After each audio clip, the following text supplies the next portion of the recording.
StockPulse Newsroom, talking Silver Bullet Mines Corp today. Silver Bullet trades as SBMI on the Toronto Venture Exchange and now SBMCF on the OTCQB in the States. They're working on the Silver Bullet mine there in Arizona. With me now, I've got Peter Clausi, the VP of Capital Markets, to give us a little update, a little backstory on the company. So, Peter, thanks for taking the time here, and quite the interesting story. Got on my radar here a few weeks ago, so glad to track you down. And I guess, let's lay out Silver Bullet Mines.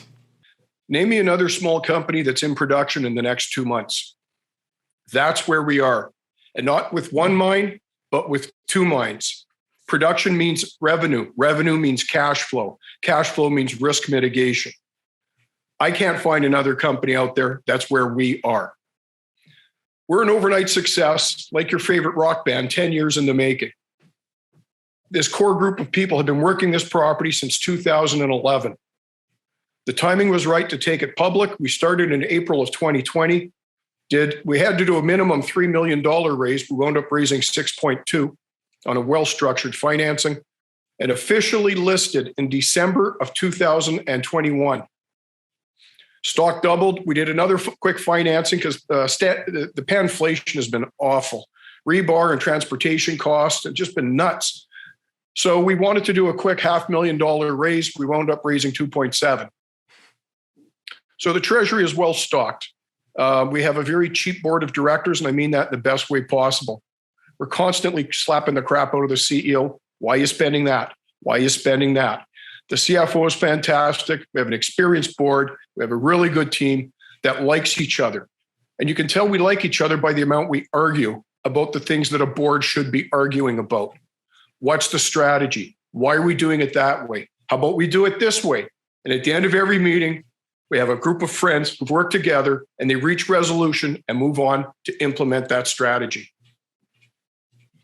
Let's get into the strategy here.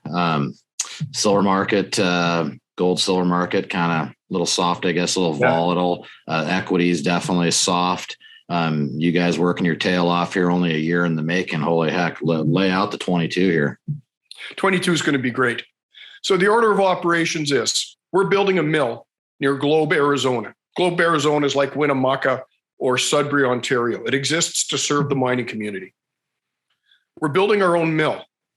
We have our own mine. And of course, as a producer, you have your own assay lab. We'll be taking hundreds of assays a day from the vein face, from the truck, from the conveyor belt, and out the other end. So you always know what's in your mill. A mill has to be optimized for a certain range of mineralization. And if you don't know what's going in, you're going to be putting all your silver back in the tailings. We're going to run a very efficient mine. So the only thing left on the mill is the electricians have to show up and run wiring. We're guessing that's about a 4-week process. It's like when you build your house, Rob, it's always the electricians who are last, right? So they'll do their thing. Meanwhile, we're completing the expansion of the Buckeye mine. On this property, we have 5 former producers. Every one of them produced silver. Some of them produced silver gold, some produced silver copper, but they all produced silver. The assays that have been coming out of the Buckeye mine are nothing short of astonishing. For context, bonanza is a term we throw around a lot, right? Silver and gold, that's bonanza grade. Common wisdom is that bonanza silver is 1 kilogram of material per ton of ore, which is roughly 30 ounces, depending on which ratio you're using. We were pulling 700 ounces off the floor of the treasure room in the Buckeye and out of the footwall. 300, 400, 200, 700. If bonanza is 30 ounces per ton, what do you call 700? So, bonanza times a lot. Yeah, and then the other problem we have, you remember when you went to high school all those many decades ago, and there's always that one kid who said, no matter how much I eat, I just can't put on any weight. Well, we have that problem at the Buckeye. We have so much copper, it's actually a problem. Our original plan was to put a copper circuit. Now, pausing there, it's not really a circuit because there's no acid, there's no cyanide, but I call it a circuit because we all know what that means. Going to put a copper circuit on to wash out the copper first, then run that tailings back through the mill to process it for the silver and the trace gold. Otherwise, the copper steals too much of the silver because its specific density is so much lower than that of silver and gold. Our tailings would have been richer than most people's mines. But because the financing was oversubscribed, we have the capital, excuse me, to be able to run for 4 weeks with no stress, install the copper circuit, and recover the copper. As a bonus to the shareholders, that means we have copper con we can sell. And being in the middle of elephant country, we'll have no problem finding one of the majors to buy our copper concentrate, and we'll sell the silver doré or the silver bars. So we're in cash flow in, call it 8 weeks. Wow. Yeah. So that's quite a picture you painted there. So it gets better. Yeah. Oh yeah. Well, you got money, so that's good. So well, good. Tell me what's better. Well, you're in Idaho, right? Yeah. In December of 2020, we were offered a property in Idaho near Boise called the Washington Mine. It had been worked in the late 1800s, the 1900s, and roughly the 1930s. Now, I'm just a humble lawyer, so I'm going to repeat what the geologists tell me.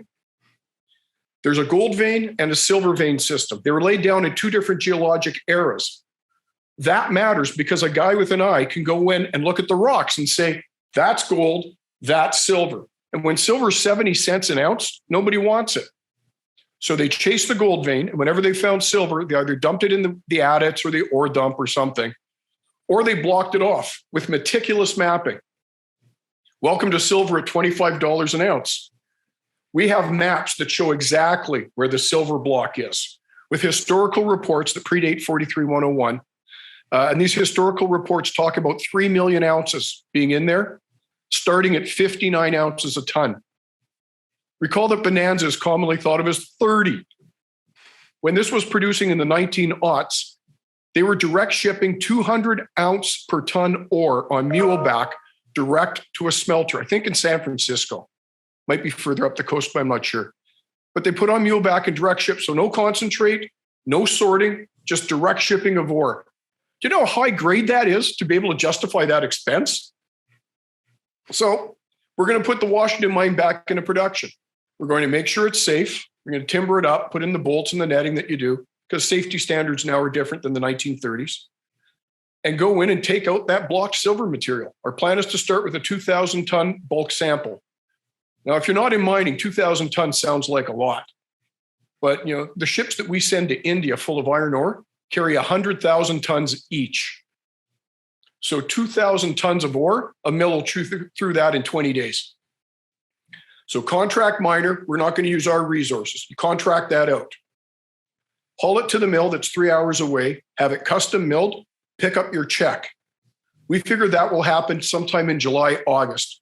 We have to wait for the snow to disappear, do some work making it safe, a little bit of exploration around the area, get the contract miner in there. So part of that sentence I like the best is, and then pick up your check. So that's two sources of revenue in 2022. And this isn't if-when fairy revenue, like you and I are starting up some cybersecurity company, hope to land a contract. This is rocks in the ground. We know where it is. We have the exact strategy of what we're going to do with it. And press releases this summer, we'll be talking about revenue under IFRS. They'll be talking about inventory and cash flow. And I don't know of any other company that's in this position. Yeah, certainly not many. So we'll keep our eye on the wire and see how your progress goes. And that's Peter Clausi. He is the VP of Capital Markets for the Silver Bullet Mines Corp, SBMI on the Toronto Venture Exchange, and SBMCF, OTCQB in the States. Peter, thanks for that update, and we'll certainly look forward to tracking your progress and checking back in when you hit the wire again.